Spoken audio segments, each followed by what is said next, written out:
Huwag puro trabaho na lang. Subukan nyo rin mag-relax. Subukan yung puntahan ng malaparaisong lugar na ito, mga gar. Napakasarap mag-relax. Hindi puro trabaho na lang, mga gar. Paminsan-minsan, hindi masamang mag-relax. Lalo na sa ganitong kagandang beach.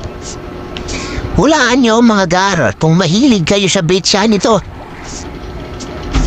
Dito sa Pilipinas ang Palawan na beach resort na ito. Kung alam nyo, mga gar, paki-comment na lang sa comment section para malaman natin, pag-usapan natin, mga gar. Maraming salamat.